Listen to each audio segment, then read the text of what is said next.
Ahora eso. Listo. Ya estamos grabando. Bien, padre. Bueno, bien. Entonces, como les decía, pues al final les indico más o menos cómo hacer el examen y otra tareita que les quiero también por allí poner. Bueno, entonces el interés objetivo que tengo yo en la clase de hoy es el siguiente, que ustedes puedan hacer relaciones entre el Código de Derecho Canónico en la parte que estamos estudiando sobre derechos y deberes de los fieles cristianos y puedan relacionar esa partecita de derechos y deberes con otros cánones del código. O sea, que cuando hablemos, por ejemplo, de intimidad o de buena fama, no nos vayamos solamente al canon 220, porque eso sí quedaría como unos cánones cual saludo a la bandera, no, sino que podamos establecer, bueno, existe efectivamente el derecho a la buena fama y a la intimidad, pero ¿en qué otros lugares del código se puede también reconocer la existencia o la defensa o la promoción del derecho a la buena fama y a la intimidad? Entonces es lo que intento hacer. Voy a hacerlo a través de una presentación en PowerPoint. Es una presentación que tengo ya de años atrás, porque este fue uno de los temas que en lo personal me interesó mucho desde cuando estaba yo como religioso en la comunidad. De hecho, esta presentación, la primera vez que la hice ante un capítulo provincial en donde me pedían los carmelitas que les hablara sobre ese tema que les parece importante del derecho fundamental. Así que puede parecer un poquito como obsoleto de lo viejito, pero bueno, con paciencia ahí vamos andando para que podamos seguirlo. Entonces, reitero, lo que quiero hacer en esta hora y media es lo siguiente: volver sobre los cánones 208 a 223. Sabemos que los cánones 208 a 223 comprenden los derechos y los deberes fundamentales de un fiel cristiano, los comprende. Y por lo tanto, eh, es un tema de derecho jurídico fundamental. Pero no quiero caer en la repetición. Recomendaría que apagaran cada uno a nivel personal, quien no lo haya hecho, para que no tengamos las interferencias y nos concentremos todos. Muchas gracias. Cuando alguien quiera hacer una pregunta o intervenir, ya saben que basta que levante la manita, entonces yo ya le doy la palabra, ¿vale? Bueno, entonces decía, voy a volver sobre los cánones 208 a 223, derechos y deberes fundamentales de los fieles cristianos, pero quiero que esos derechos y deberes fundamentales los podamos conectar con otras normas que están presentes en el Código de Derecho Canónico. De tal manera, reitero, que cuando se hable de la buena fama, no digan ustedes, ah, sí, solamente está en el canon 220. No, realmente esa es la puerta de entrada para acceder a lo que jurídicamente representa esa realidad de la buena fama y de la intimidad. Y así con todos los cánones que están allí presentes, repito, del 208 al 223. Me voy a valer de unas diapositivas que se las voy a presentar. Es una presentación en PowerPoint. Estamos grabando el video, luego yo espero ya poder subirlo a la plataforma YouTube para que ustedes también, dándoles yo el enlace, lo puedan recordar por mejor las cosas. ¿Listo? Perdón, padre. Joaquito, apaga tu micrófono, por favor, Joaquito. ¿Quién faltaba? Joaquín, a uno. Joaquín, gracias, Joaquín. Gracias, ya, qué pena. Listo. Bueno, muy bien, muchas gracias, muchas gracias. Entonces, para quienes han llegado tarde, yo empecé imponiendo el desorden con esta diapositiva en la parte de atrás, no porque no quiero que vean mi cama extendida, faltaba más. Si me retiro creo que la van a poder ver. ¿No se ve algo? Algo se ve. Ahí. Bueno, no es tanto por eso, sino porque la diapositiva que tengo de fondo me servía muchísimo para la clase que acabo de terminar, que era una clase en torno al a los papas de Aviñón y al Cisma de Occidente. Entonces ahí detrásito, donde me encuentro, está el castillo papal que tuvieron los sumos pontífices cuando durante 70 años se fueron a vivir a Aviñón, abandonando la sede de Roma. Entonces por eso pues ponía esa como una ayuda. El próximo sábado pondré alguna ayuda de orden jurídico también para contextualizar mejor la materia. Tal vez un libro, una peluca blanca, un Martillo. Bueno, sí. Bueno, Unas danzarinas. ok, Un hacha. bien, ok. Listo, entonces voy a proceder aquí a compartir pantalla, voy a compartir el escritorio, que es en donde tengo ya la presentación. Vamos a abrirla. Exacto. Entonces vamos a darle esta presentación en diapositivas, ¿no? Bien, el fiel cristiano, que es el fundamento de la legislación canónica.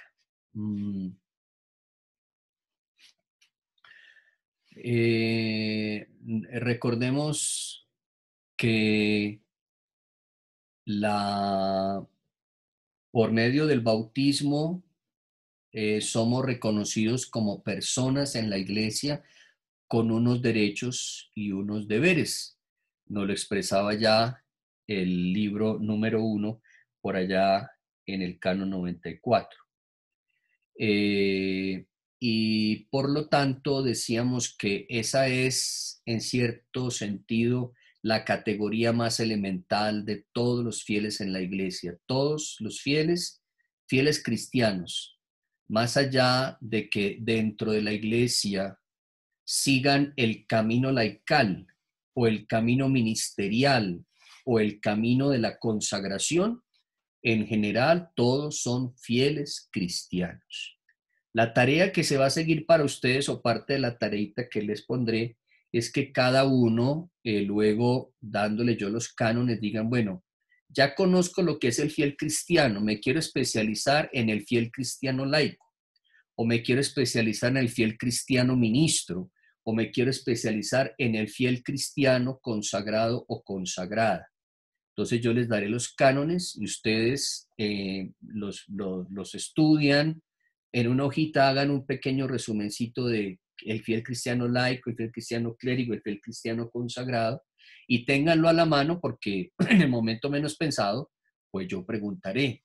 Entonces, Héctor Luis, ¿en qué te especializaste? Padre, me especialicé en el fiel cristiano consagrado. Maravilloso, Héctor Luis. Háblame de uno de los derechos fundamentales o deberes fundamentales de un fiel cristiano consagrado.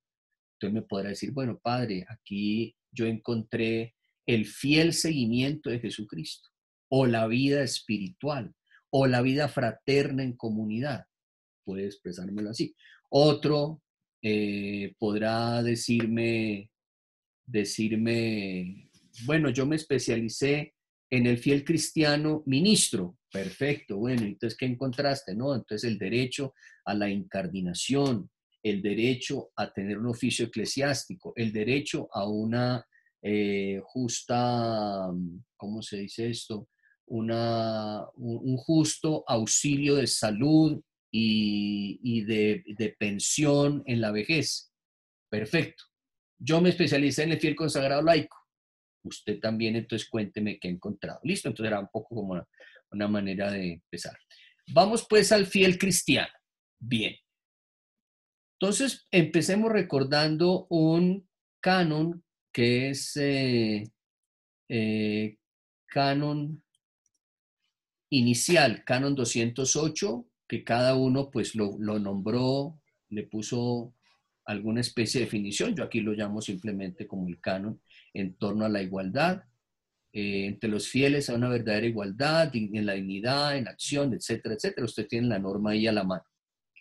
Lo que sugiero es que en la medida en que yo vaya pasando unos cánones, ustedes puedan, abajito de ese canon, con un lapicito en su cuaderno, ponen canon 208 y dos puntos o entre paréntesis los cánones que les voy a mencionar para que digan, la igualdad no solamente estaba en el canon 208, también tiene un referente en este otro canon, tal.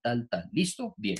Entonces avancemos. Miremos pues en qué otras partes del código nos encontramos con la igualdad. Miren ustedes, el canon 383 en el parágrafo 1. Es evidente que es un canon en donde se refleja el tema del derecho a la igualdad. Y es un canon que está mirado muy en concreto en la persona del señor obispo. El señor obispo diocesano debe ser el garante del trato igualitario frente a todas las personas. Debe ser como el primer defensor de esa norma. Y por eso miren cómo empieza de bonito el canon 383. Al ejercer su función pastoral, el obispo diocesano debe mostrarse solícito con todos los fieles que se le confían. Solícito. Es un tema que tiene que ver con la santidad del obispo, ¿no? Imagínense ustedes que desean ser obispos, tienen que trabajar todos la virtud de la de la solicitud, la virtud de la solicitud, porque del diácono también se espera que sea solícito, ¿no? Entonces le preguntaron algo, lo abordaron, le dijeron, pues no se pone bravo, no se indispone, sino que cortésmente se acuerda del canon 208. Entonces miren cómo habla claramente aquí, ¿no? Con todos los fieles, sin importar la edad, sin importar la condición, sin importar la nacionalidad, ya sean del territorio diocesano o sean de otro territorio. ¿Ven? Y miren cómo termina el canon, hasta con aquellos que se hayan apartado de la práctica de la religión. Usted ve cómo, qué bonito ver allí al señor obispo, al menos en el diseño jurídico, muy constante y muy pendiente de esa defensa, de ese cuidado de que todas las personas sean tratadas en las mismas condiciones, con los mismos derechos. Ah, es que usted ya se fue de la iglesia, usted no, ya no nos interesa. No, con ellos de manera muy especial y muy solícita, ¿vale? Bien, avancemos. Resulta que el tema de la igualdad no solamente le corresponde al obispo, también a los superiores en los institutos de vida consagrada, muchachos.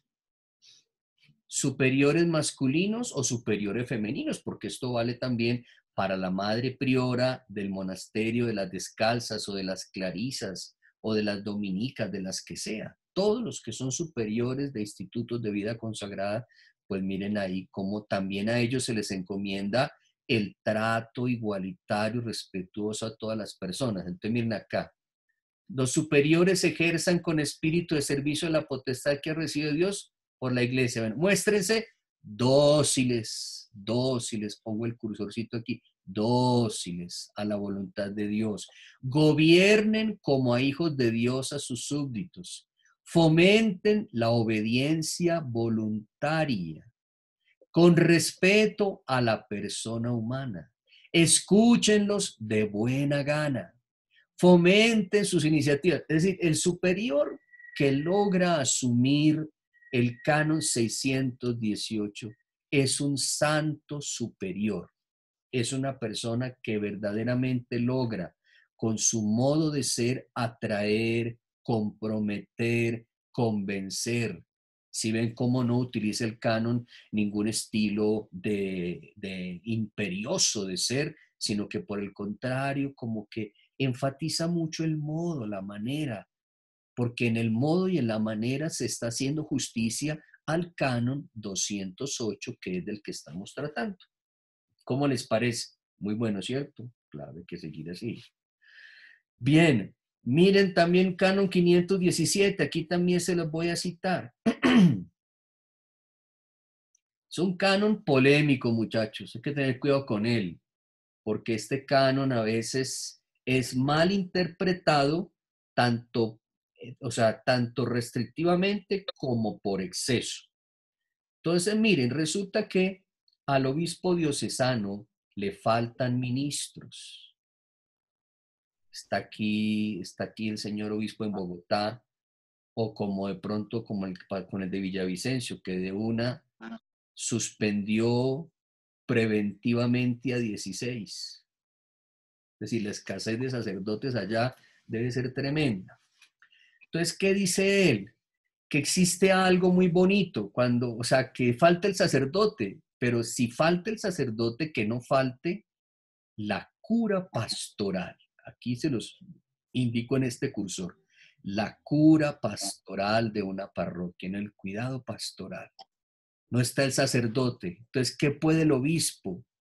Bueno, le puede encomendar la parroquia desde la cura pastoral. Ojo, muchachos, a ustedes les interesa mucho esto, a un diácono, ¿ve? A un diácono. Eso hasta ahí, pero aquí vienen cosas más extremas. O a otra persona que no tiene el carácter sacerdotal, o a una comunidad. Y designar a un sacerdote que dotado tan dirija la actividad pastoral. O sea, que habrá uno que está por arriba dirigiendo, pero en un territorio concreto le pueden encomendar al diácono. Usted pastoree eso allá. Ah, pero no puedo presidir la misa. Claro, no la puedes presidir, pero que no te falte la liturgia de la palabra, que pueda recibir las comuniones eucarísticas para llevarlas a ese territorio, que no te falte la potestad para hacer nombramientos, nombre el catequista de ese lugar, al otro catequista, nombre un ecónomo, una persona a su lado que le ayude a la administración económica. Eso todo mire el canon 517, parágrafo 2.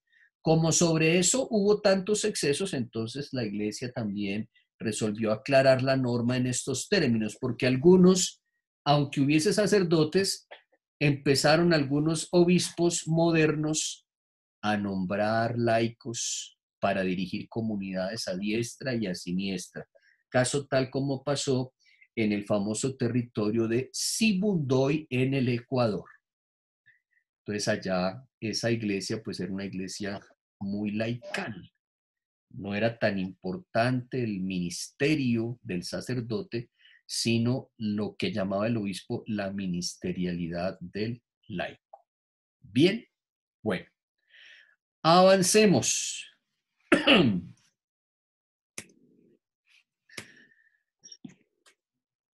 Siguiente, que es de la comunión, lo conocemos, ¿no? Estamos ligados a observar la comunión, el modo de obrar.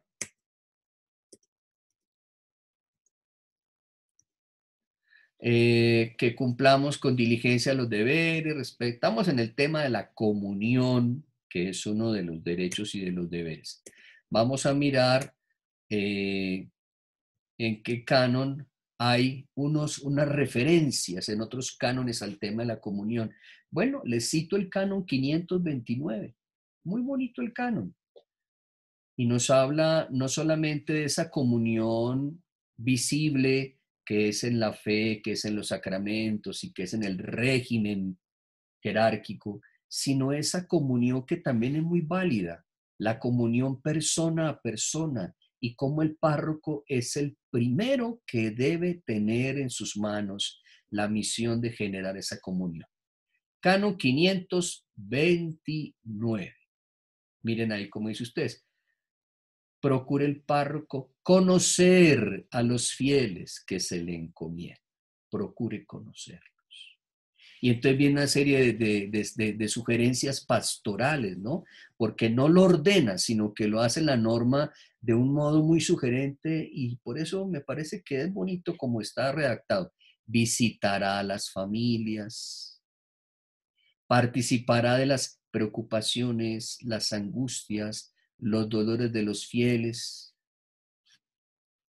Me contaron estos días de un sacerdote muy querido, lo llamaron a decirle que unos fieles tenían las cenizas de un fallecido por COVID-19, que si le permitían tener las cenizas mientras pasaba la cuarentena, puesto que no las querían tener en la casa. Y el párroco muy querido, tráiganlas, que en algún lugar de la parroquia yo con mucho gusto les tengo las cenizas. No los restos mortales, las cenizas, ¿no? Que no representan peligro alguno de contagio. Entonces, participar, pienso, de las preocupaciones. Eso es estar en comunión con la gente. Consuélenlos en el Señor, corríjanlos prudentemente, muchachos, por favor, ustedes que se están formando también para corregir a la comunidad. Corrección prudente, por favor, prudente, porque a mí me ha tocado en ocasiones ver a ministros, ya presbíteros, ya diáconos, en unos estilos de corrección en los que pues se ve más bien como la ferocidad del que corrige o el perfeccionismo del que corrige, ¿no? Porque la corrección se hace si uno se aparta de la buena conducta.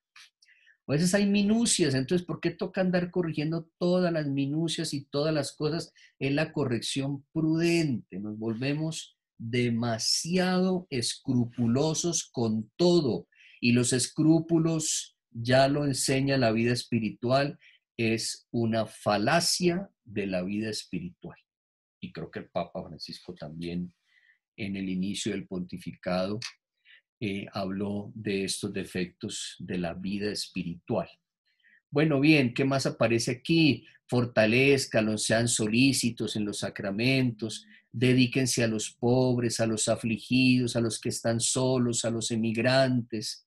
Pongan todos los medios para que los cónyuges y padres sean ayudados, sean ayudados en el cumplimiento de sus propios deberes, se fomente la vida cristiana. ¿Qué tal? Bonito eso, ¿no? Van tomando nota para cuando se reúnan con sus párrocos, digan, miren, hemos aprendido, padre, el canon 529, qué bonito habla de las tareas, yo quiero sumarme a esta tarea de la parroquia que usted dirige muy bien, quiero también colaborar. Bueno, ¿qué más? Miren, también en el campo de la vida consagrada, canon 665 en el parágrafo 2. Si estamos hablando de comunión, no puede ser que la comunión valga solamente con aquellos, con los buenos, con los que están en buenos términos conmigo, no, también al que ha caído, al que ha pecado y al que ha delinquido, hay que hacerle partícipe de la comunión de la iglesia. Y por eso canon 665, busquen los superiores, mire esa humildad. Busquen los superiores solícitamente al miembro del instituto que se ausentare ilegítimamente de la casa. Lo dice hasta como disculpando al infractor, ¿no? Que se le fue de la casa, se le largó porque es desobediente, por lo que sea. Pero miren cómo lo dice, búsquelo solícitamente porque se ausentó, ayúdele a volver, mire qué linda expresión, ayúdele a volver y ayúdele a perseverar en su vocación. Díganme si no está aquí presente la comunión, obviamente que sí. Yo no puedo estar solamente en comunión con los que votaron por mí o los que piensan como yo. Debo estar en comunión, hacerle efectiva la comunión a todas las personas, incluidos los que han delinquido en contra del instituto. Entonces, miren pues, ¿qué más? Bueno, volvemos otra vez al 383, la persona del obispo, el garante de la comunión. Mire, parágrafo 2, de eso hablábamos creo que el sábado pasado. Si hay en su diócesis fieles de otro rito, provea sus necesidades espirituales mediante sacerdotes o parroquias de este rito, o mediante un vicario episcopal, ¿no? Muéstrese humano y caritativo con los hermanos que no están en plena comunión con la Iglesia Católica. Entonces a veces uno dice, pero es que estaba el obispo ahí, el obispo lo hicieron sentar allá con el pastor tal y eso, qué risas. Muchachos, después salen a decir, ay no, sí ve, es que por eso es que los católicos se van de la Iglesia Católica, porque el obispo no se aleja de esa gente. Pero es que el derecho manda mostrarse humano y caritativo con los hermanos que no estén en la plena comunión con los católicos. Fomenten pues el ecumenismo, como lo entiende la iglesia, ¿ve? Cómo las cosas se van aclarando. Bien. Seguimos, chicos. Tercer derecho de deber fundamental, el del canon 10, el de la santidad. ¿Quién va a decir que no? Lo conocemos. Miremos ahora qué normas tienen que ver con la santidad. Bueno, en primer lugar, la de los ministros, aquí los clérigos. Por clérigos también están entendidos los diáconos, amigos míos. También ustedes están ahí cuando vienen al diaconado. Los clérigos en su propia conducta están obligados a buscar la santidad por una razón peculiar, ya que consagrados a Dios por un nuevo título, la recepción del orden, son administradores del ministerio, obligados a buscar la santidad. Ahí viene el asunto del canon 276. ¿Dónde más se nos habla de santidad de vida? En el canon 387, en la persona del obispo. ¿Sí ven? El obispo diocesano está obligado a dar ejemplo de santidad con su caridad, primero que todo. Vean las virtudes que hay tras una santidad cierta y verdadera. Porque para ser santa la persona no tiene que decir, se me apareció Jesús misericordioso, se me apareció Nuestra Señora aquí en la pared de la casa, se me apareció la Santísima Trinidad, no sé dónde. No, a ver, caridad, la santidad pasa por la caridad, la humildad y la sencillez de vida. ¿Ve? Qué bien está. Qué bonito hacer un comentario sobre la santidad y que las personas sientan el deseo, el antojo de ser santas, explicándoles qué es la santidad. Miren, el que es caritativo, esa es una persona santa, el que se conduele, se conmueve y hace algo por el necesitado. ¿Quién va por un camino cierto de santidad? El que es humilde, no el petulante, el arrogante, el que se cree maravilloso, perfecto, único, no. La sencillez de vida también, sin tanta laraca, sin tanta sencillez de vida. Procure con todas sus fuerzas. Señor obispo, promover así, ¿sí ve cómo se promueve la santidad? Así se promueve la santidad de los fieles, más que con un curso o una super homilía, una super arenga, es a través de la caridad, la humildad y la sencillez de vida, como yo procuro. No es como si yo, esas son mis fortalezas, son mis fuerzas para que los fieles entren por ese camino de santificación. Mire qué bonito aquí adelantando el canon, ¿no? El obispo cuide incesantemente que los fieles que le encomendaron, que se me escapó, carachas, ya la recuperamos, que le están encomendados crezcan en la gracia, que crezcan en la gracia por los sacramentos, tal. Bueno, bien. Canon 654, seguimos en el tema de la santidad, los religiosos y las religiosas. Entonces, por los consejos evangélicos, se consagran a Dios y se incorporan al instituto tantal. Entonces, en la consagración, en ese acto religioso, hay una expresión de la santidad de vida de la persona. Es decir, tanto la castidad como la pobreza y la obediencia, consejos evangélicos, ellos tres son también un cierto camino de santificación de las personas. Avancemos. Siguiente, 211, perdón. Lo habían dicho varios acá la vez pasada. El tema del apostolado o el tema de la evangelización, que creo que no lo tomo más adelante porque lo encuentro muy relacionado con este. Miren acá, ¿en qué otros lugares del código aparece ese tema? Nada menos que en el 394, muchachos. Miren ustedes. Aquí a quién le están hablando, al señor obispo. Miren cómo el obispo es garante, tanto el 208, del 209, del 210, y también el obispo es garante del 211. Por eso ahí, desear ser obispo es complicado, porque mire todo lo que está deseando la persona. El obispo le toca instar a los fieles para que cumplan el deber de hacer apostolado. De acuerdo a su condición, su capacidad, exhórtelos, motívelos, no los contenga, no los retenga tanto, no tenga tanto prejuicio frente a eso. Obviamente que habrá que frenar algunas cosas porque a veces hay iniciativas poco reflexivas, ¿no? Pasó en estos días. Una persona encargada de asistir a los pobres tiene unos mercados en un lugar en donde debe ir a repartir, donde ir a recogerlos y llevarlos. O puede pedirle a unas personas de ese lugar a que se acerquen y los lleven. Entonces la persona, como está confinada, no espera el momento en que se pueda hacer esa entrega, sino que de una vez va sacando del fondo común parroquial unos cuantos millones, meten sobre la plata y va y los reparte o los manda a repartir en un lugar pobre de la ciudad. Eso, pues, que algunos dirán, ay, tan bonito eso. Bueno, no tan bonito, porque la plata cuando no es de uno, no duele, y entonces se reparte. No era repartir, era esperar un poco, era recoger los mercados, era llevarlos. Eso creo que se necesita un poco como de sentido común, que es el menos común de los sentidos, pero así es la vida. Bien, seguimos con el tema del apostolado. Miren esto. Temas sensibles, Canon 766. Los laicos pueden ser admitidos a predicar en una iglesia o en un oratorio. Ay, ay, ay. Si en determinadas circunstancias hay necesidad de ello. O si en casos particulares lo aconseja la autoridad, pero que la conferencia episcopal lo prescriba.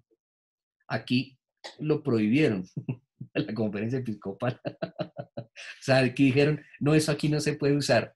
Pero sí, pues dejan que en espacios extrasacramentales, porque claro, aquí también viene un asunto que es complicado, ¿no? Y me tocó conocer una vez un ministro más bien perezoso. Entonces, como era medio perezoso, en el seminario no preparaba las homilías. Y entonces, bueno, el lunes predica el seminarista tal, el martes nunca predicó el padre, porque las predicaciones las hacían los seminaristas. A ver, un momentico, pues es decir, la homilía, la obligación en primer lugar es suya, señor sacerdote. Para eso le han ordenado, no para que los demás anden haciendo el lugar de la homilía, le toca a usted.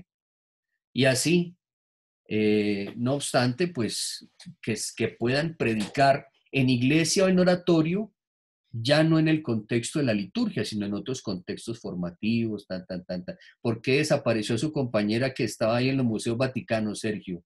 Me parece muy mal que uno haga así como con una varita mágica, pues la desapareció y ya la chinita tuvo que irse. No, eso no está bien, Sergio, por favor. Bueno. Padre, ¿puedo hacerle dos preguntitas? Ay, reapareció, qué bueno. Señor, diga Héctor Luis, tenga la bondad. La primera pregunta, tengo entendido que la homilía está reservada exclusivamente a los ministros ordenados, ¿Cómo no? sea diácono, sacerdote, el presbítero y el obispo, Sí. que bajo ningún caso está permitido un laico y que si fuera necesario en el contexto de los seminarios, un seminarista, recuerdo que es que no me acuerdo ni dónde leí esa vaina, que era un seminarista, pero un seminarista mayor, o un Sí. seminarista, algo así, bueno, algo así, no me acuerdo cuál era el adjetivo que le daba. Es así, ¿verdad? Sí, señor, eso está en el orden de la formación del presbítero en el seminarista, pero tiene usted toda la razón, estimado Héctor. Es así, efectivamente, no puede nunca la persona del ministro, no, la delegué, la entregué, yo no soy dueño de la homilía, que otro predique por mí, no, eso está absolutamente, pues, prohibido, si bien el código no señala, no menciona que sea un delito incurrir en esa conducta. No lo menciona puntualmente, no dice, aquel sacerdote que entrega la homilía sea castigado con una pena justa. No, no lo dice, no lo dice. Tampoco se constituye en un delito, solo que si es reiterativo, sí podría configurarse alguna especie de delito en cuanto al abandono de las obligaciones propias del ministro. Entonces, por eso decía yo, los laicos parte del apostolado del laico es predicar, pero es que predicar no es solamente predicar en la homilía, sino que predicar es enseñar también, predicar es dar un retiro, predicar es dar un curso, porque ¿para qué son los cursos en la iglesia? Yo creo que no es tanto para formar doctores ni en historia ni en derecho, sino que por medio de los cursos que se dan se fomenta la santidad de vida de las personas católicas. Entonces, sí, claro, sí, no, de Ok, ninguna manera. y la segunda pregunta, no me quedó claro, padre, cuando usted comenzó a denunciar este canon, que Sí. decía que hay una restricción de este tipo de predicaciones a los laicos, algo así, es que no la entendí muy bien. Si puede ampliar un poquito esa restricción de la que habló usted. ¿Del Canon 766? Sí, de la predicación a los laicos, que aquí Sí. está No, prohibido. tal, ¿Cómo es la tal, cosa? tal cual como lo dice la norma aquí. Los laicos pueden ser admitidos a predicar en una iglesia o en un oratorio. Pueden ser, claro. No dice deben ser, pueden ser admitidos. Y eso al final, ¿quién es el que debe dar unas indicaciones sobre esa posibilidad? Abajo lo dice la norma, la conferencia episcopal. Entonces, la conferencia episcopal publica cada tanto un subsidio jurídico en donde dice todo lo que el código nos pide que hagamos nosotros, aquí lo resolvemos mediante estos artículos. Entonces, en cuanto a este, está evidentemente prohibida la participación de los laicos en la homilía, dije yo, en el contexto de la liturgia, ¿no? Porque Esa es la pregunta, eso normalmente es lo que me tenía. Es decir, cuando dice predicar en una iglesia u oratorio, es dentro de la liturgia eucarística, no no, dentro de un contexto distinto. sí, dice pueden ser admitidos, pero no dentro del contexto de la liturgia. O sea, no Ok. pueden ser admitidos a predicar en un bautismo, en una confirmación, ni en una confesión, ¿no? Digamos, si la confesión fuese una confesión, porque digamos, el rito de la confesión tiene varias formas. Una de esas formas es la preparación comunitaria más la confesión particular. Entonces, ni en ese caso un laico en la preparación comunitaria puede predicar, porque en la preparación, en la celebración comunitaria de la confesión con confesión individual significa que reúnes a los fieles en la parroquia, en la iglesia o en el oratorio, los reúnes y los preparas, o sea, proclamas unos textos bíblicos, puedes predicar, puedes hacer unas peticiones, puedes hacer un examen de conciencia público, la gente va escuchando. Lo que es la predicación allí tampoco se le puede encomendar al laico en ese contexto de la celebración comunitaria de la confesión, ni en la unción de enfermos. Por eso dije, dentro del contexto de la liturgia, no. Fuera del contexto de la liturgia, sí. Y fuera del contexto de la liturgia, entonces todo lo que no sea litúrgico. ¿Puede un laico en una iglesia hacer una predicación? Sí que la puede, porque no está. Entonces, dentro de la piedad popular, un laico está ofreciendo el rosario, puede antes del rosario dar un mensaje a las personas. O antes de cada uno de los misterios del rosario, puede dar un mensaje, claro que lo puede dar. Ahora que celebramos la Divina Misericordia mañana, un laico durante la coronilla puede dar un mensaje, claro que puede compartir ese mensaje, pero no lo puede hacer en el contexto de la liturgia, sí en el contexto, por ejemplo, en el contexto de la religiosidad popular. Me atrevería a decir que hasta sería muy posible en el contexto que también es litúrgico, pero no es litúrgico sacramental, sino es en el contexto litúrgico de los sacramentales, no de los sacramentos, los sacramentales. Entonces, que el laico de pronto pudiera dar un mensaje cuando el sacerdote va a bendecir el agua, el laico comunicar algo, yo creería que sí.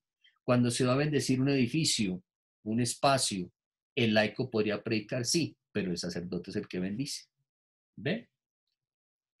¿Listo, Héctor Luis?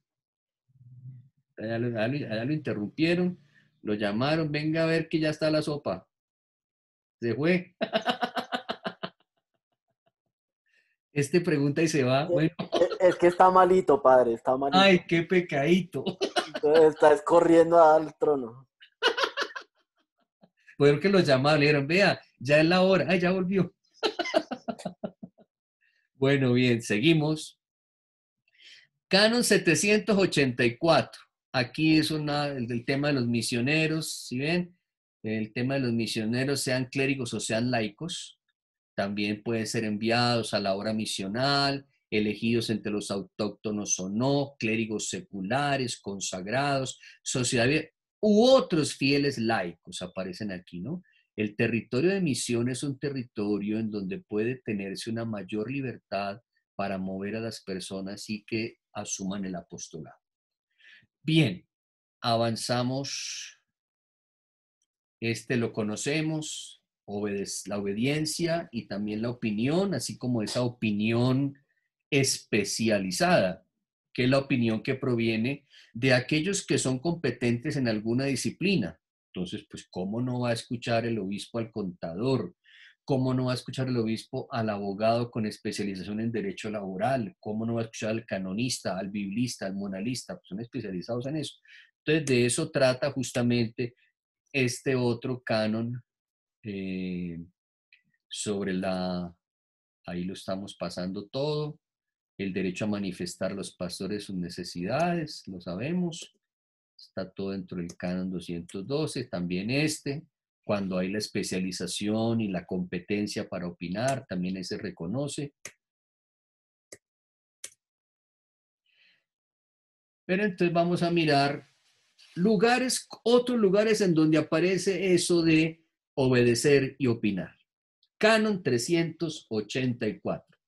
Vuelve otra vez el obispo. Como ven, en cabeza del obispo está la tutela de los derechos fundamentales de los fieles cristianos. Entonces dice el canon 384, el obispo diocesano atienda con peculiar solicitud a los presbíteros, a quienes debe oír, subrayen eso, debe oír, porque aquí algunos dicen, no, yo para eso tengo el consejo presbiteral. Pues sí, pero entonces como yo no soy del consejo presbiteral, a mí nunca me escuchan. Mal hecho eso, porque todos los presbíteros los debe oír como sus cooperadores y como sus consejeros. Y debe, esa partecita, con defender sus derechos. Y cuide que cumplen debidamente las obligaciones propias de su Estado, defender sus derechos, muchachos. Así como, por ejemplo, al día de hoy se ventila tanto que el obispo, cuando se entera de una acusación por pedofilia, el obispo, me ha tocado ver a superiores religiosos que de una vez, cuando se tiene la acusación, de una vez mandan la acusación a la fiscalía. Perfecto, bien, pues eso es parte. Pero yo creo que se está olvidando de otro aspecto, y es que el señor obispo, el superior, no solamente tramite la acusación, al acusado bríndele la asistencia de un abogado, porque esa persona, ¿quién dijo que en ese momento se sabe si es verdad o no lo que se está diciendo? El que lo va a decir al final es el juez. El juez es el que va a determinar si efectivamente, señor, usted incurrió en un acto de pedofilia, pero es el juez. Mientras tanto, están las cosas en suspenso y por lo tanto, diría yo, no solamente a la persona, pues mándele las actas a la fiscalía, está obligado, también suministrele al acusado la persona de un abogado que le defienda. Bueno, bien, entonces ven acá, el obispo diocesano debe escuchar la opinión de los presbíteros. Seguimos.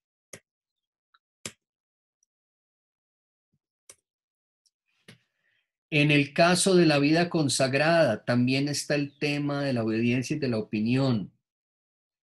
Miren, los que pertenecen a una comunidad, normalmente a todos, cada cierto tiempo los visita un superior mayor, ya sea el superior mayor provincial, pero también el superior mayor general. Cuando se hace la visita canónica, porque a las comunidades religiosas canónicamente no las visita el obispo, a no ser que ese instituto sea diocesano. Pero en su gran mayoría los institutos, como son de derecho pontificio, el obispo diocesano no las visita. ¿Les visita quién? El superior mayor de esa comunidad. Entonces mire cómo está aquí salvaguardado el derecho a la obediencia de la opinión. Los miembros han de tratar confiadamente con el visitador y responder según verdad y con caridad cuando les pregunte algo legítimamente.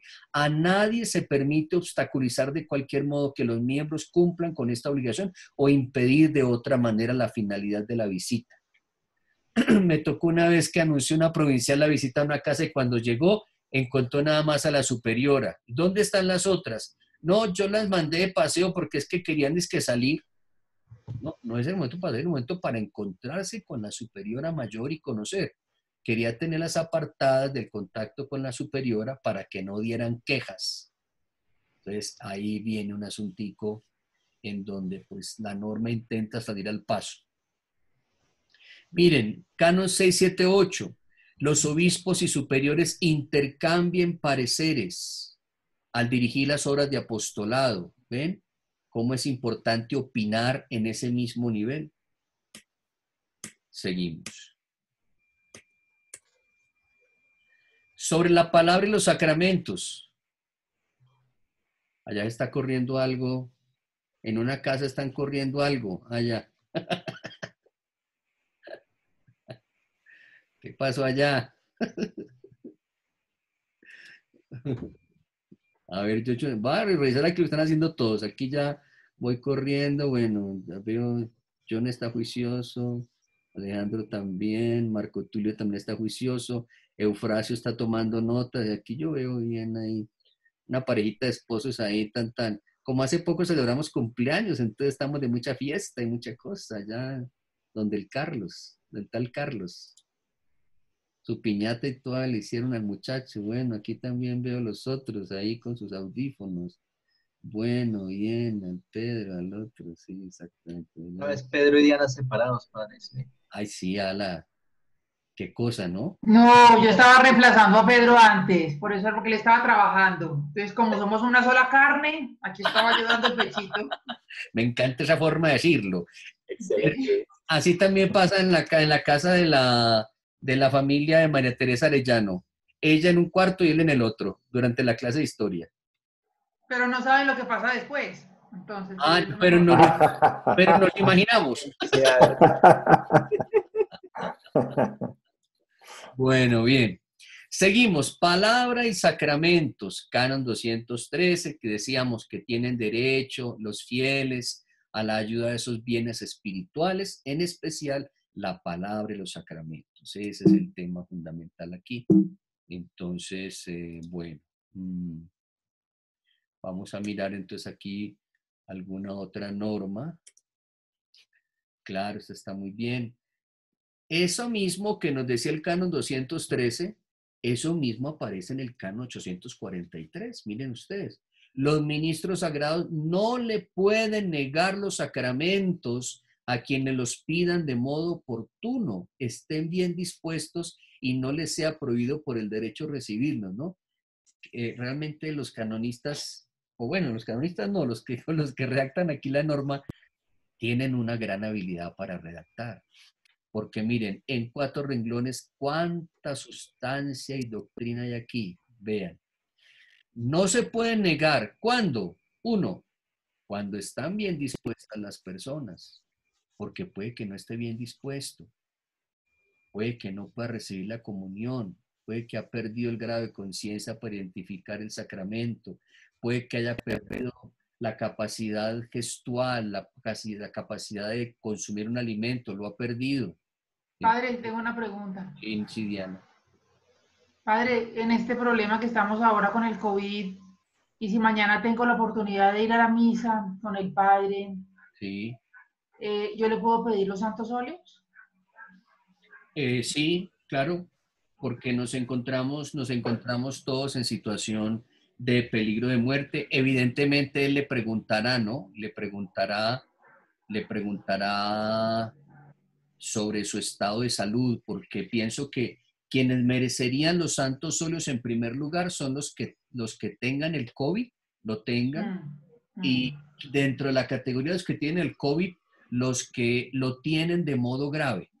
O sea, que se encuentran realmente en clínica o en su casa, pero están pasando. Ahora, póngase usted a pensar las condiciones que el ministro tendrá que observar cuando le piden eso, porque es posible que las autoridades clínicas le prohíban hacerlo. O no creo que tanto se lo prohíban, pero imagino que le dirán, vea padre, lo primero que tiene que hacer es ponerse esta escafandra, mijo. No, no los están dejando entrar, Padre. Exacto. Si los dejaran, yo creo que si esto fuese una cosa permanente, lo que tendría que hacer la iglesia, gestionar con el Estado de tal manera que los capellanes en las clínicas estén en las clínicas, pero estén como están los médicos, o sea, con ese vestido que los cubre por completo, observando todas las medidas, el lavado de manos antes, después, en la mitad, evitar que, porque como son males de males, ¿no? Digamos, si usted fue visitó al enfermo de cáncer, pero el cáncer no se le pegó. Mientras que el contagio, el problema no es tanto que se le pegó al ministro, sino que del ministro, claro que también es grave que le pegue al ministro, pero el ministro, ¿a dónde más va a saltar el bendito virus? Lo llevó a su casa, lo llevó a otros fieles, lo llevó, que como la idea es que mientras más esté estrecho el cerco para evitar que el virus pase, pues qué mejor. Entonces, pues repito que si fuese una cosa permanente, digamos, que durante un año un estado estuviese así confinado, la iglesia tendría que gestionar con el Estado el que el capellán de las clínicas cuente con las garantías con las que cuentan los médicos y se le permita el auxilio a esa persona, porque es tan importante la salud del cuerpo como la salud del alma. Me estoy muriendo de coronavirus y no tengo la oportunidad al sacerdote ni siquiera de verlo, al menos por una ventana, y yo poder expresarme ante él y sentir que él ora por mí, que él así sea en la distancia, pero como que me está ungiendo. Eso es muy importante, es parte de la salud del enfermo. No es suficiente que encontramos la vacuna y ya, sino que como somos una totalidad, que es algo que le cuesta mucho entender a las autoridades de estos países, que el hombre es una totalidad y que los temas del alma no son temas por allá de la sacristía, sino que son temas que están presentes en la familia, en el trabajo, en la clínica. Entonces ahí me parece que pues el caso del sacerdote sí. Padre, perdón, pero la unción de los enfermos sí es necesaria, sí es importante, o cómo primaría ahí. Carlos Armando, lo primero que tenemos que Señor. decir es que la unción de los enfermos es uno de los 7 sacramentos y que hace parte de aquel binomio de sacramentos que están encaminados a la sanación de las personas junto con la confesión.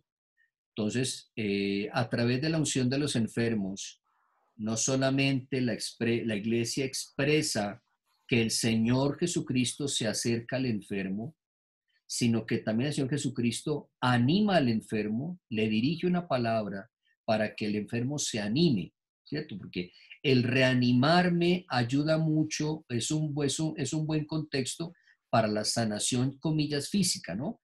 Porque vaya usted, trate de quitarle la gripa a un deprimido. Primero tiene que sacarlo de la depresión un poquito, ¿no? A un estresado, ¿cómo le quita la gripa? Libérelo de tanto trabajo que el hombre tiene. Entonces, si una persona, entonces eso es lo que busca hacer el sacramento de la unción. Y por supuesto, a través de la unción con el aceite y de la oración, que van de la mano, ¿no? La oración con la unción, junto con un gesto que pues a veces se utiliza, no, pero que está en la liturgia, que es la imposición de manos por parte del ministro. Entonces se trae al enfermo ese alivio. El primer alivio que uno recibe, el alivio de la cercanía de otro, el que otro venga, se acerque, con ese otro puedo hablar, puedo expresarme, me puedo hasta confesar con ese otro. Y ese otro me anima, ese otro me da la absolución, me pone a paz y salvo con Dios. Y ese otro además me unge, Cristo me está ungiendo, como aparece tan claramente en el Evangelio de San Marcos, que el Señor mandó ungir y los apóstoles, dice el Evangelio, con aceite salieron a ungir. El tema de la unción con aceite al comienzo de la historia de la iglesia, recuerden ustedes, no tuvo tanto recibo. ¿Por qué? Porque en esos contextos de los siglos primero, segundo y tercero, podía el sacramento de la unción hacer parecer a los cristianos como a esos taumaturgos o magos tan comunes por las calles de las ciudades en el Mediterráneo. Entonces, por eso enfatizaban más la fe que el signo mismo, para que no fueran confundidos. Y por esa razón, solo para hasta el siglo V, VI, VII, ya se empieza el sacramento de la unción a tener como una visibilidad mayor que antes no la tenía. Se oraba por el enfermo, por eso andar con el aceite para arriba y para abajo no era tan usual en los primeros siglos del cristianismo, eso fue posterior. Pero, Padre, una pregunta. Héctor, espérate que aquí, no sé si Carlos que me estaba preguntando, ¿eras tú, Carlos? Sí, señor, muchas gracias. Carlos Armando. Muy Sí. completa la pregunta, Bueno, la respuesta. Armando, sí. Entonces sí, yo creo que sí, que claro que Total. a los enfermos visitarlos, animarlos y ungirlos. Ok, Perfecto. Héctor perfecto. Luis, ahora sí. Muchas gracias. Sí, padre, hace unos meses atrás fue noticia que la Conferencia Episcopal Alemana denegó el acceso a los sacramentos a todos los católicos que no estaban marcando en la casilla. Ellos tienen una casilla para marcar en el tema de impuestos al gobierno y entonces cada ciudadano alemán tiene que decir si esos impuestos a qué va, si a su iglesia católica o a una obra social, etcétera. Entonces, fue noticia de que ellos denegaron el acceso a los sacramentos a aquellos católicos que dejaban de dar impuesto a la iglesia católica. La pregunta es, ¿la conferencia episcopal puede pasar por encima de este canon y se puede arrojar esos derechos? Ay, acuérdate que los primeros 6 cánones del Código de Derecho Canónico algo nos hablaban de esto, de que este código intentaba no suprimir algunos pactos, algunos convenios o algunas costumbres tan presentes en ciertos estados y que por lo tanto los respetaba. Eso aparecía por allá en el canon número 4, número 5 del actual código. Desde ahí entonces, este es un asunto en el que hay todavía mucha polémica dentro del episcopado alemán. Cuando decimos episcopado alemán nos parece que la conferencia episcopal alemana como que es uniforme y la verdad es que no. El episcopado alemán como el colombiano. Héctor Luis, como el colombiano. Dentro del episcopado hay divisiones, hay acentos, hay énfasis, hay obispos que seguramente tienen frente a esa norma una actitud distinta, como otros en cambio que son rígidos en la aplicación, en la implementación. Eso nos lleva precisamente a esa famosa amenaza del tal episcopado alemán contra Roma, que querían hacer como un concilio, un sínodo en el que iban a tomar ciertas decisiones. No todo el episcopado alemán participa de eso, no todo. Lo están haciendo, no sé si no lo están haciendo. Sí, pero no está todo el episcopado alemán en comunión con esa situación. Eso hay distintos niveles de aceptación. Falta ver al final de eso qué sale. Ahora bien, los alemanes y los holandeses también han tenido, bueno, vámonos a la Alemania del tiempo de Lutero. Los alemanes también muchas veces han sentido no muy de acuerdo con el centralismo romano, porque el punto es ese. ¿Qué tanto nosotros estamos de acuerdo con el centralismo romano? Dirán ustedes, ¿cuál centralismo? También depende mucho de los papas. No hay papas en los que se enfatiza mucho el centralismo de la ciudad de Roma para todo, para todas las vueltas y todas las diligencias. El actual código descentralizó muchos temas. Entonces hay que ver si la Iglesia Católica si es de derecho divino el centralismo acentuado en Roma o no lo es. Al parecer el Papa Francisco no está muy con esas ideas de favorecer tanto ese centralismo y por eso habría la posibilidad de que hubiese ciertas decisiones sinodales. ¿Ves que hoy se habla tanto hoy de la sinodalidad y que ciertos obispos en ciertas regiones convengan ciertas cosas que son aplicables para sus regiones? Que de ahí se querían fundamentar los amazonistas para que los obispos de la Amazonía terminaran teniendo mujeres diaconisas y sacerdotes no célibes. Ese tema no ha acabado. Pero sí lo pueden hacer.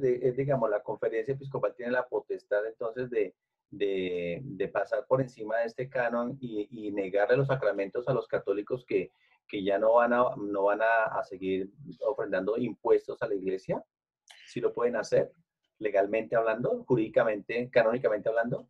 Seguramente desde el punto de vista de Alemania es posible, es legal y es permitido y es allá en donde interesa. Desde el punto de vista canónico es una irregularidad.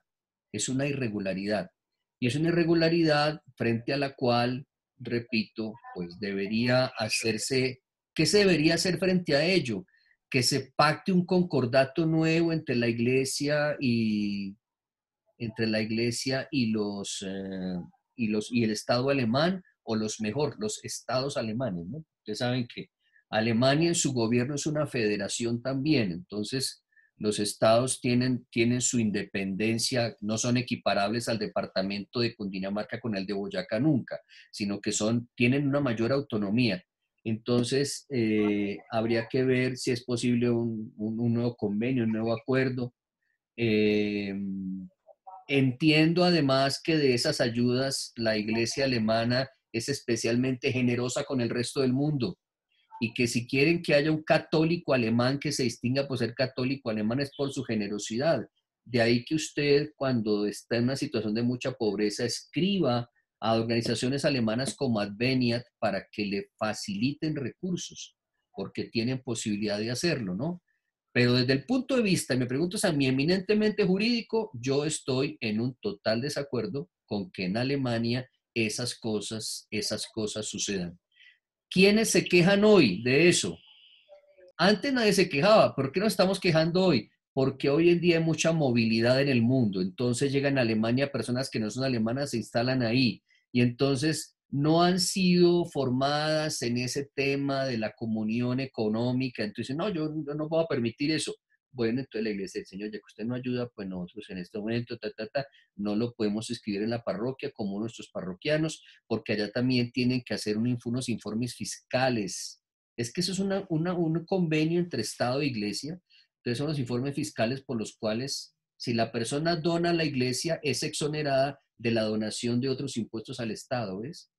Así que, pues, habría que entrar a mirar más en detalle cómo es el funcionamiento, pero si es así en seco nomás, diría, me parece que no se está cumpliendo lo que establecen los cánones 213 y 843. ¿Significa eso, y cierro la pregunta, que una conferencia episcopal puede pasar por encima de un canon, de cualquiera de los cánones que estén en el canon de derecho canónico?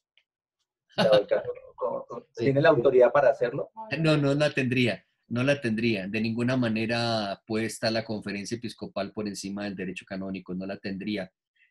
Pero también hay que reconocer que posiblemente entre nuestro derecho latino y allá la conferencia episcopal alemana haya algún documento mediador que desconozco, por el cual se le permite a esa iglesia alemana realizar esos actos, y esos actos cuentan con la benevolencia del sumo pontífice y de la curia romana. Eso yo sí que creo que eso existe y que lo hay, y que por lo tanto Alemania es una jurisdicción especial en donde no tienen por qué cumplirse a la norma fija el canon 843.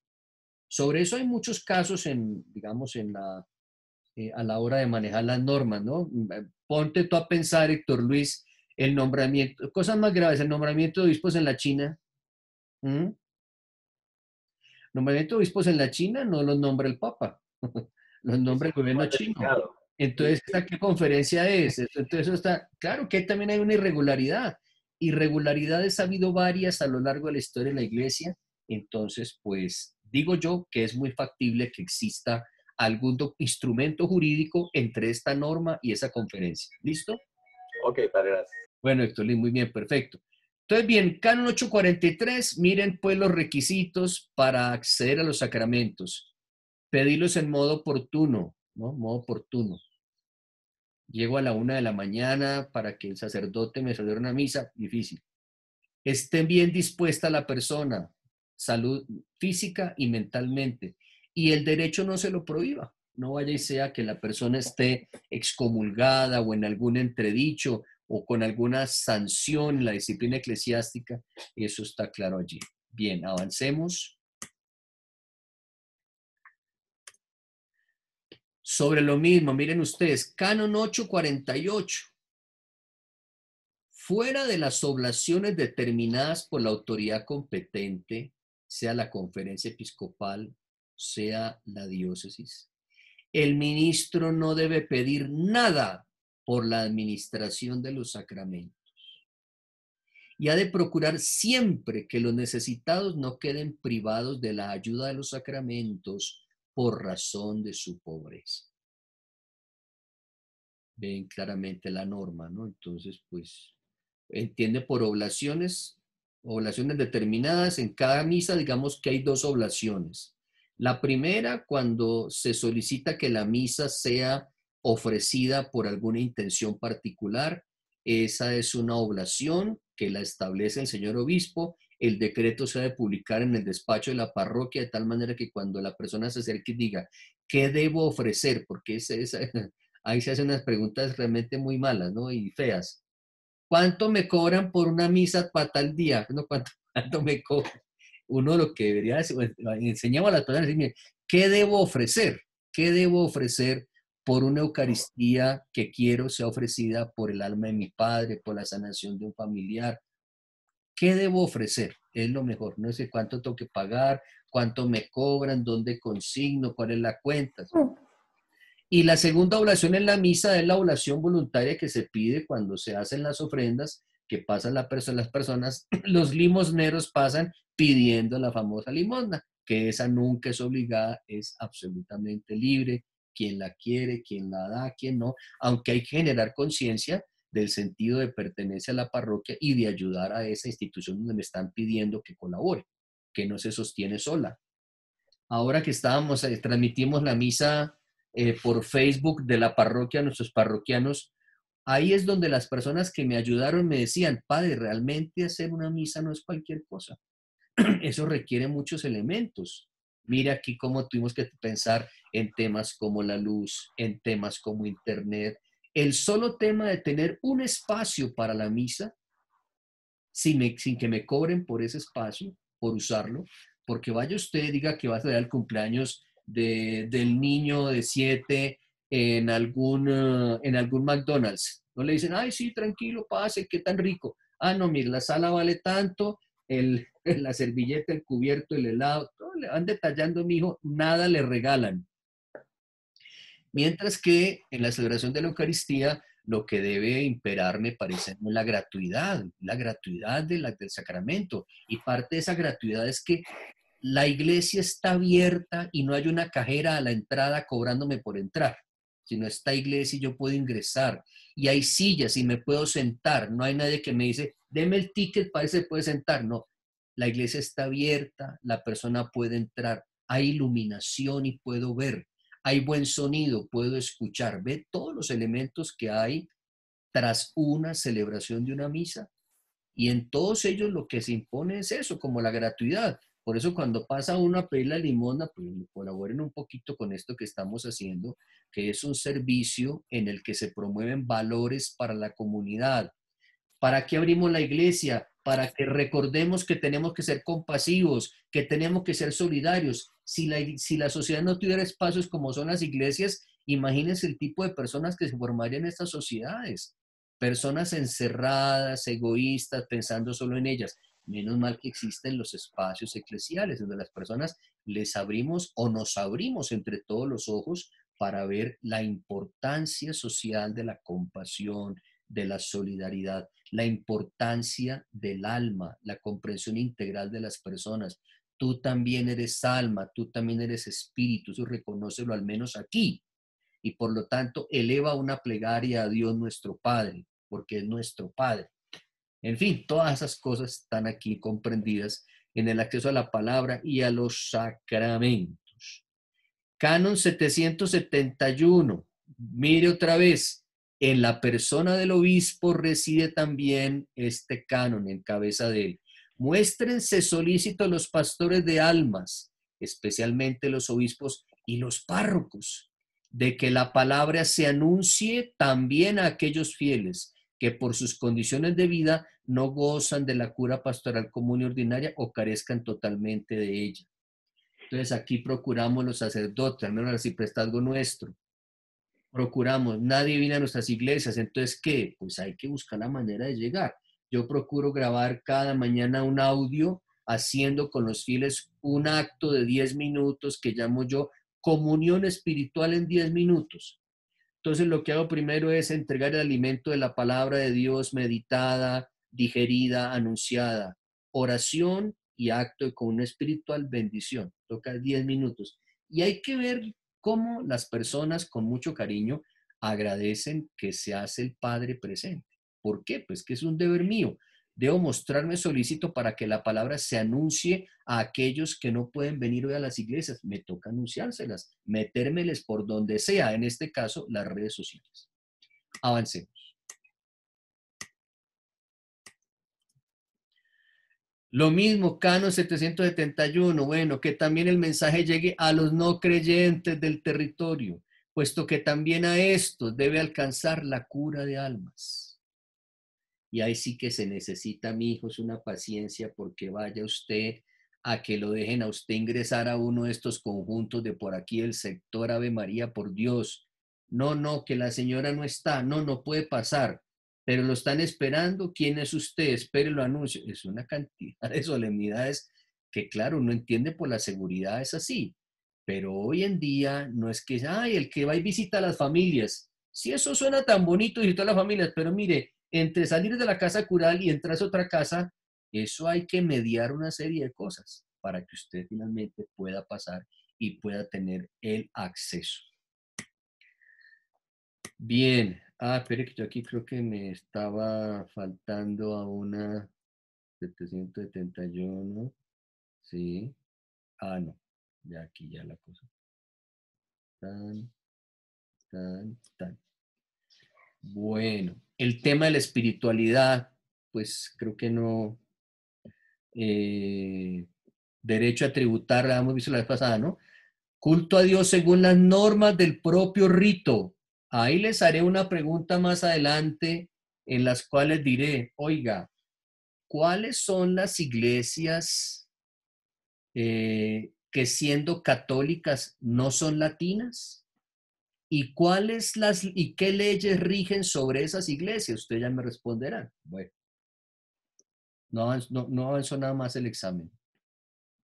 Paso más bien al siguiente canon. Asociación. No lo comenté porque si ustedes ya lo van a desarrollar en el examen, entonces yo mejor más bien. Bien, derecho a asociarnos, canon 215, tienen derecho a fundar libremente asociaciones para fines de caridad, piedad, fomentar la vocación cristiana. Miremos el canon 215 en otros lugares del código. Vean acá. Lo tienen los clérigos seculares, derecho a asociarse. Canon 278, parágrafo 1. Tienen ese derecho a asociarse. ¿Quiénes más los tienen? Los tienen los fieles en general. Mire, Canon 299, mediante un acuerdo privado entre ellos se pueden asociar. Canon 303, por eso existen las órdenes terceras o asociaciones de personas cuyos miembros viven en el mundo, participan del espíritu de un instituto religioso, se dedican al apostolado, a la perfección cristiana. Importantísimo el derecho de asociarse con otros. Entre otras cosas, ahora que estamos leyendo el libro de los Hechos de los Apóstoles, démonos cuenta cómo la predicación de San Pedro es una predicación asociada. Nunca va él solo para predicar, mi hijo. Está San Juan a su lado, está la iglesia, porque ese es uno de los aspectos de la predicación de Pedro. La fortaleza de la comunidad a su lado para que la palabra sea más eficaz. Avanzamos. Miren acá también ustedes. Quienes pertenecen a un instituto religioso pueden también inscribirse en asociaciones, que el superior les dé permiso, pero se pueden inscribir. Entonces, alguna vez una comunidad en un conflicto, porque resulta que el franciscano quería también, no era dominico, el dominico quería participar de un grupo de sacerdotes que trabajaban la espiritualidad del Opus Dei. No, qué problema la persona, pero ¿cómo así que usted del Opus Dei? Si es que usted en la vida nació fue solamente para ser dominico y no puede mirar para otro lado. Por favor, no. Si la iglesia tan amplia, tan rica que hay en carismas, ¿por qué no? Pero bueno, así es la cosa de que hasta nos ponen trabas para asociarnos. Bien, educación cristiana, muchachos, también la tenemos clara, tenemos ese derecho, deber fundamental. ¿En qué lugares del código aparece? Es muy importante esto, el canon 769. Educación cristiana, ¿en qué condiciones? Dice, propóngase la doctrina de manera acomodada a la condición de los oyentes y adaptada a las necesidades de cada época. Entonces, ojo, pues esto se llama inculturar el evangelio. Entra uno en la 216, no hizo nada. Canon 700, señor. Del 216, del tema de iniciativa, de promover y sostener, no No comentó nada. Williamcito, no comenté nada porque cuando hablamos del apostolado, les alcancé a avisar yo que como el 216 está tan unido al del apostolado, lo pasaba Ok. por alto. Bueno, Esas perdón. mismas cánones que vimos en apostolado valen para que los pongas ahí en el 216. Muchas gracias. Bueno, está bien. Gracias por hacerlo ver. Gracias. Condición de oyentes y Alan, ¿usted no creen que cada época tiene sus necesidades, muchachos? Cada época tiene sus necesidades. Entonces le decía yo en estos días a un compañero de ustedes, un padre que cada homilía, ya sea al comienzo, sea a la mitad o al final, si no hablaba del aborto, el padre no tenía tranquilidad. Entonces, eso, Ave María, podía ser en el día del santo fundador del instituto, el día de la Santísima Trinidad, el día de la Santísima Virgen María, cualquier día, sin importar cualquier evangelio, cualquiera fuese el evangelio, necesariamente aterrizaba en el tema del aborto. ¿Por qué tan monotemático? No es que hay que hablar del aborto siempre. Bueno, pues sí, pero pues a ver. Ubiquémonos en cada contexto, en cada cosa y miremos las necesidades de cada época. Pues hay que conocer la época y las necesidades que tienen, ¿no? ¿Qué necesidad? ¿Por dónde entramos? ¿Por dónde vamos a llevar el evangelio? Bien. Seguimos acá en el tema de la educación cristiana. Aquí vienen afirmaciones muy sensibles. Cuidado con esto. Bueno, Canon 795. Ya también acomoda las necesidades. Canon 777, el párroco, ¿no? El párroco, garante de la educación cristiana. Por eso en el número 1 aparece ahí, imparta una catequesis adecuada para los sacramentos. Listo. Los niños, la Santísima Eucaristía y la confirmación, ¿vale? Luego más adelante en el mismo Canon 777, los niños, la primera comunión, formación catequética, disminuidos físicos o psíquicos. Qué importante eso, ¿no? Se dé formación catequética a los disminuidos físicos o a los disminuidos psíquicos. Unas veces vienen personas a la parroquia a decir, padre, tengo un niño, ¿cómo se llaman esos niños que se aíslan? Autistas. Los autistas, tengo un niño autista. Entonces, bueno, si tú me enseñas algún gesto, porque sobre eso vi un video muy interesante, ojalá esté en YouTube, yo la verdad es que lo vi en otras circunstancias, en donde una mamá logra confeccionar un cuaderno. Miren lo que hace la mamá de un niño autista. Una mamá de un niño autista ha confeccionado, el niño tiene ya como unos 14 años, y en esos 14 años ha logrado encontrar un puente de comunicación con él, y entonces para donde vaya la mamita con el niño autista, llevan un librito. Y es un libro que contiene en cada una de sus paginitas unos signos con caritas, con muñequitos, que el niño asocia al deseo que él tiene, o a la petición, o a lo que va a hacer. Y entonces abre el librito y con un dedo le enseña ese signo. Y la mamá ya entiende. A su vez la mamá, cuando quiere algo del niño, le reitera, mira el signo, mira el signo. O sea, no hay palabra, no hay lenguaje, sino lenguaje puramente significativo. Oiga, me pareció eso, qué maravilla. Yo, es decir, quería llorar, quedé en shock al ver esa hermosura de madre haciendo todo eso por un niño autista. Y yo decía, estas señoronas del famoso portal de las tales desquiciadas o las, bueno, no sé cómo llaman a las señoras, unas señoras del espectador, las liberadas, las metidas, las que sean. No, manual para que abortes en casa sin problema alguno. ¿Cómo abortar en casa? Tips para que abortes en casa. Uy, pero es decir, ¿qué sangre tienen en las venas estas señoras? No, ya no tienen sangre, tienen hiel. Dios mío, ¿cómo son? Y además hacerlo cuando estamos confinados con el temor del coronavirus que nos trae la muerte. Estas quieren meter la muerte más aún en lo profundo de las casas. Y Dios mío, Señor Jesús, estas son no más que unas igualadas, son unas tanatófilas, son amantes de la muerte, vampiresas. Bueno, no hablo más porque ya me exalto y no puedo tampoco, debo corregir con mesura, con prudencia, como dice la norma. Bueno, ok. Bien, pero mire, sí, disminuye físico. Qué bonito esa parte. La fe de los jóvenes, listo. Bien. Vea, por diversas formas y actividades, la fe de los jóvenes adultos se fortalezca, ilustre y desarrollada. Dios mío, ojalá. Los párrocos siempre somos complicaditos. Tenemos nuestros moditos de ser complicados. Bueno, bien. Investigación teológica, qué bueno esto, ¿no?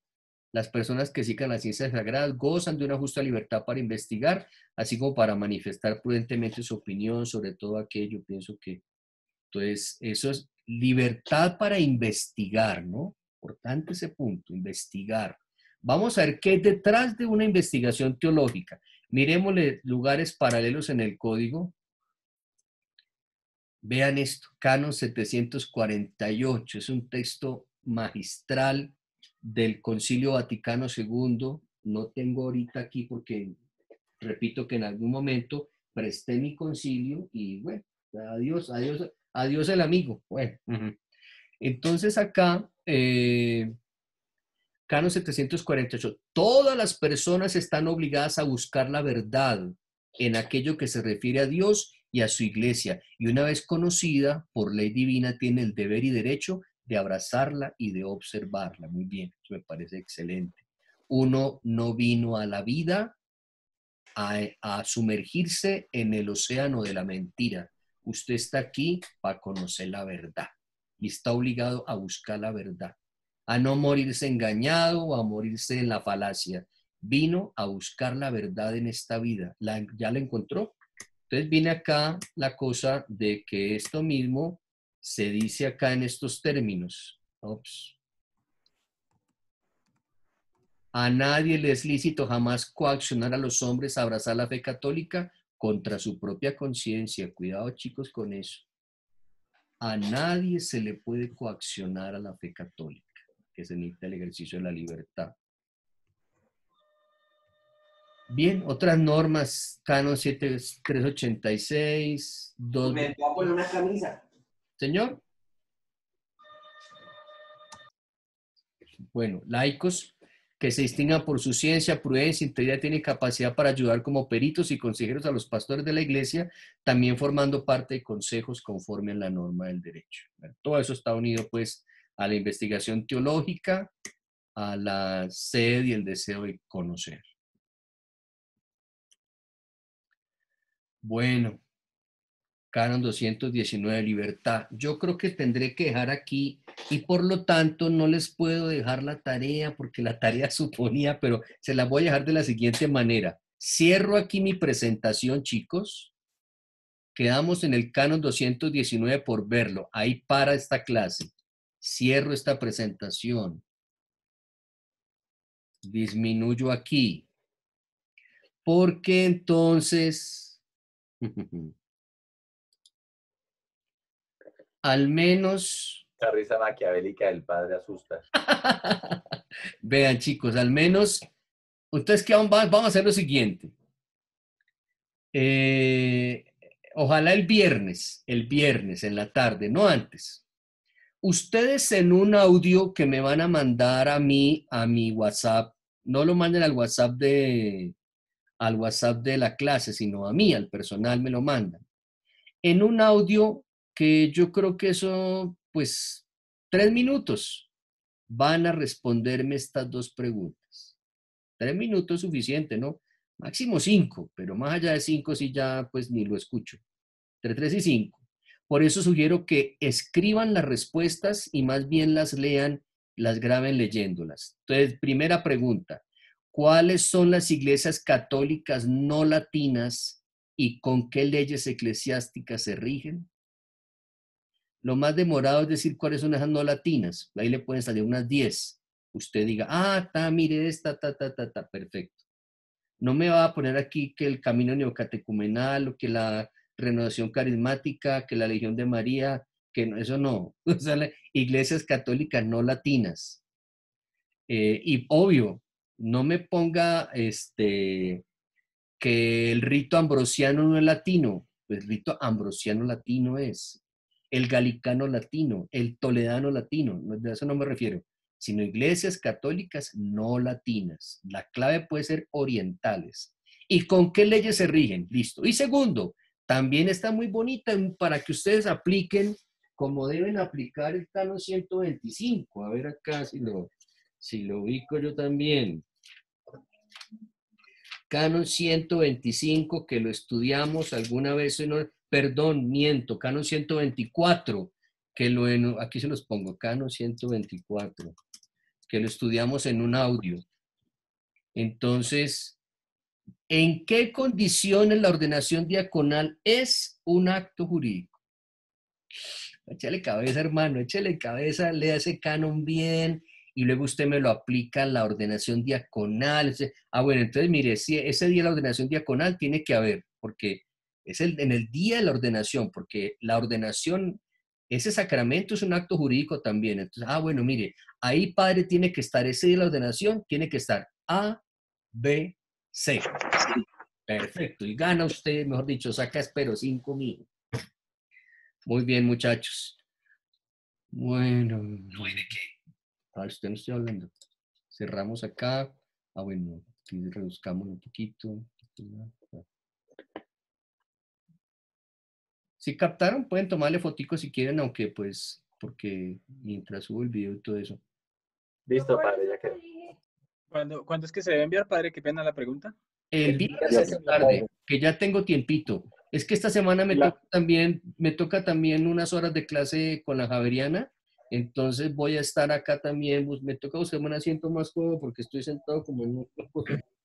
Porque sí me toca más largo el tema. Entonces, padre, la número 3 no la respondemos, ¿cierto? No, solo la 1 1 y la 2. alcanzamos a verla, chicos, alcanzamos a verla. Okay. Más bien la dejo como una preguntita para más adelante. Ok, bueno, gracias. Bueno, aquí dejamos, listo, volvimos pues a nuestro... bueno, pues gracias por su paciencia. Qué bueno que pues acá ya entonces podemos seguir conversando. Ahí sigo aprendiendo cositas. El manejo de la plataforma Zoom, pero me tiene muy contento, de verdad. Espero muy que bien, padre. Eso, entonces, bueno, vayan ustedes por su cuenta, no, eso se los digo el sábado que viene. El sábado que viene les hablo de esa otra cosa para pasar ya a otros temas y a ver si dejamos el libro segundo y entramos al tercero, cuarto, quinto. ¿Listo? Bueno, muchas gracias. Bueno, padre, muchas gracias. Gracias, padre. Gracias. Les mando la bendición. Les mando la bendición. Padre. Que el Señor Jesucristo los proteja, los guarde de toda adversidad, de todo peligro, les conceda la salud, la unidad familiar y la paz. En el nombre del Padre, del Hijo. Gracias, padre. Gracias, padre. Dios lo bendiga, Padre.